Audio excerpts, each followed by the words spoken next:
If you're retired, planning to retire, or have family depending on it, what just happened in Washington is a big deal.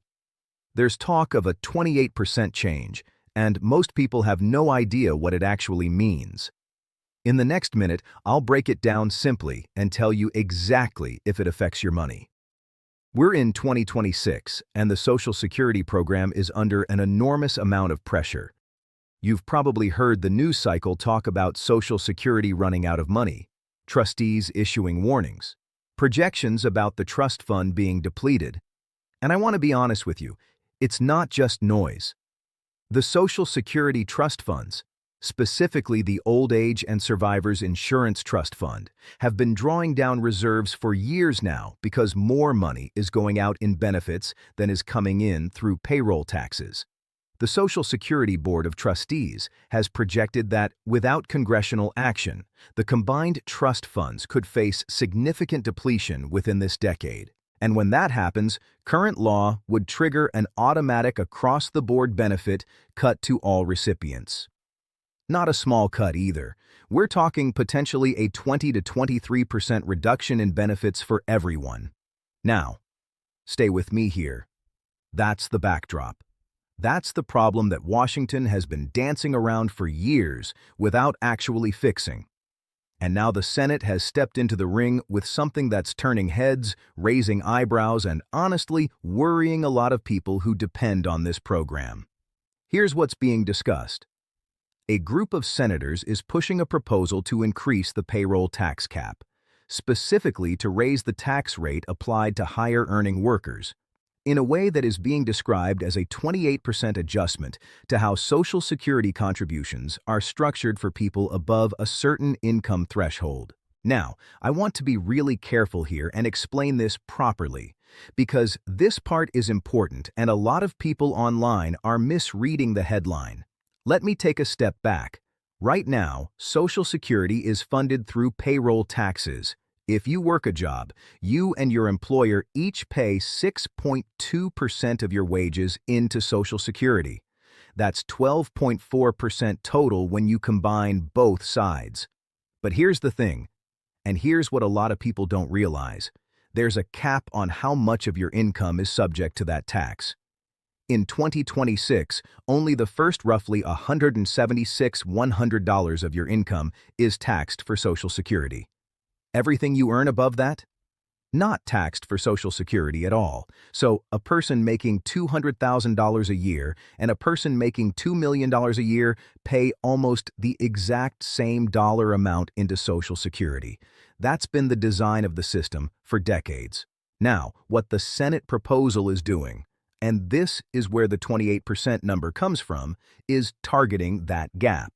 The idea is to apply an additional contribution rate to wages above a certain high-income threshold, and that combined effective rate for top earners in the proposal reaches up to 28% of income above a specific ceiling.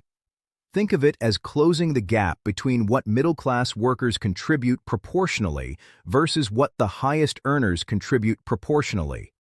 The number sounds scary in a headline, but it's not a 28% tax on your Social Security check.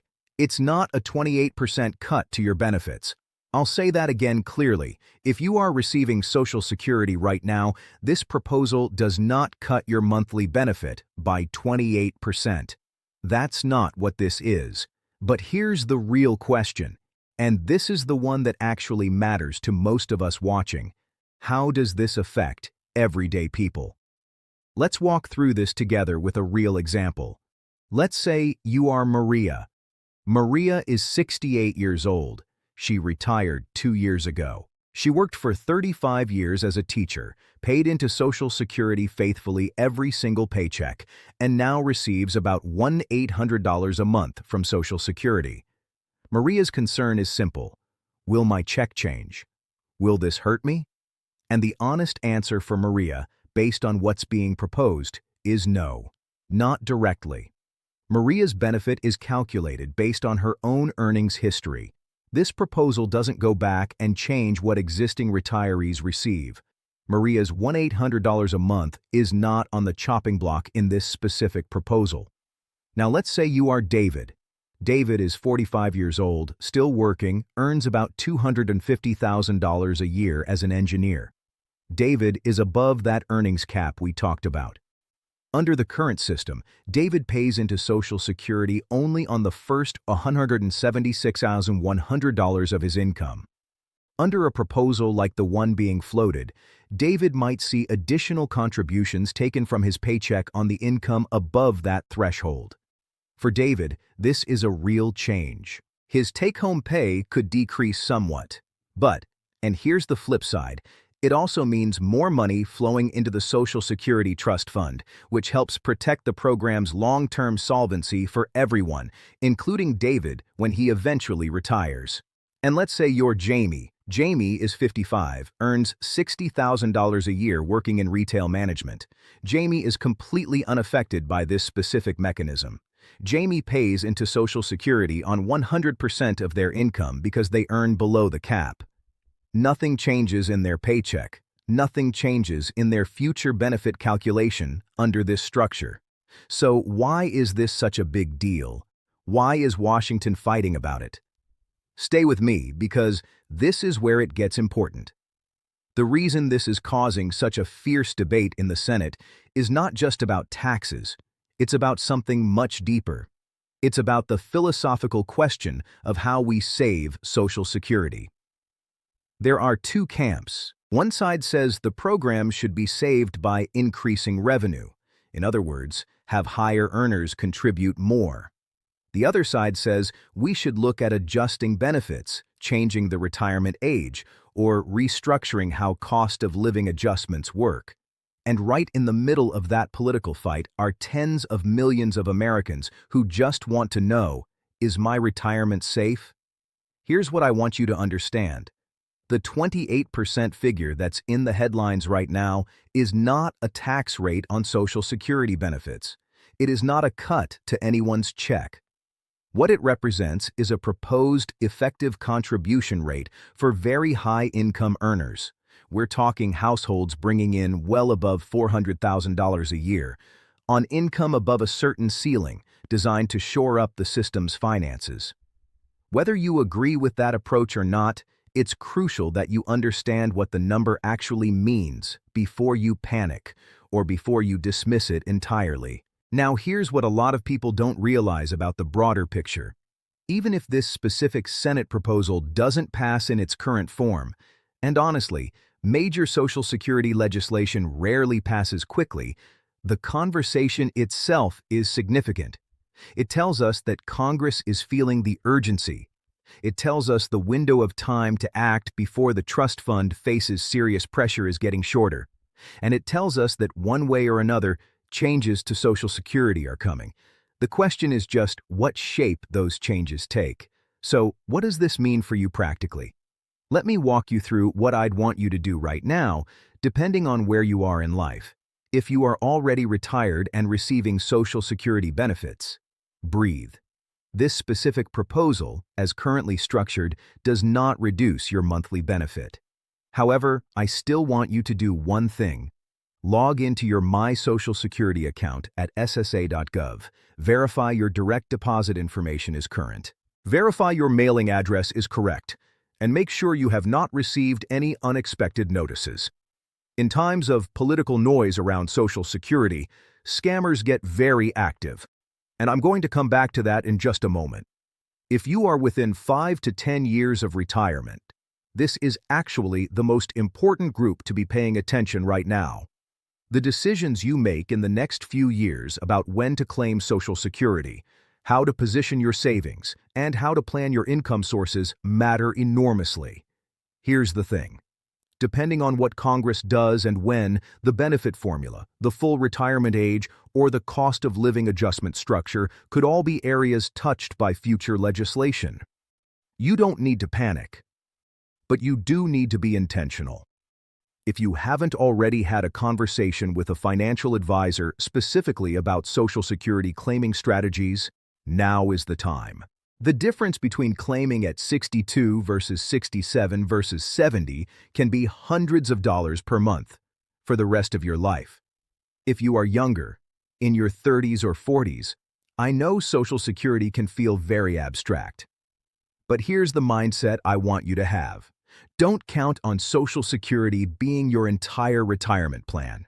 Treat it as a foundation, a supplement, a floor, not a ceiling.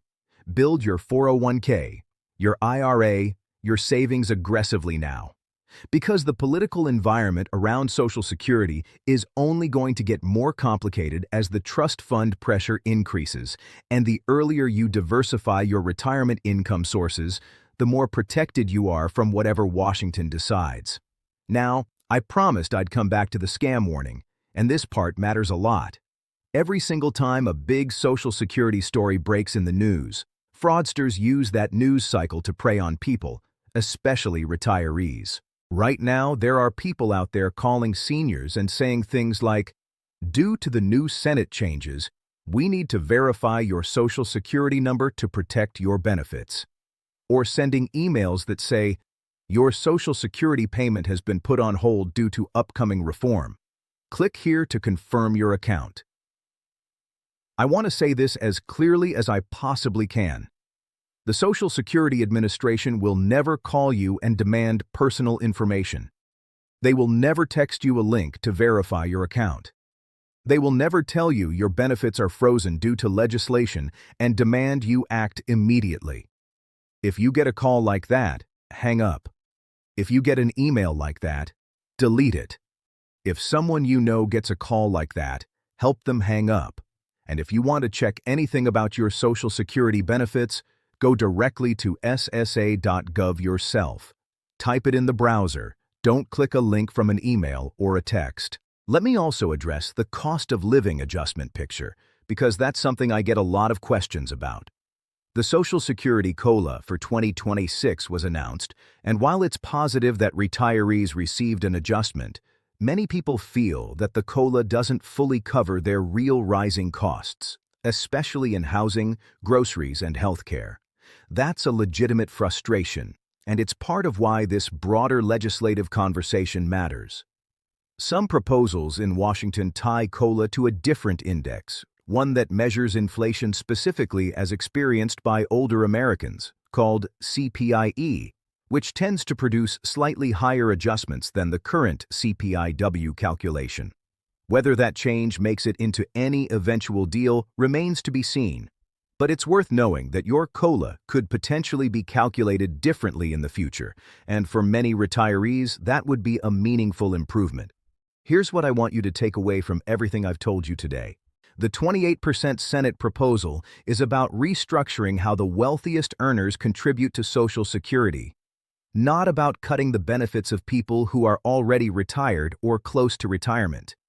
The headlines sound terrifying, and I understand why.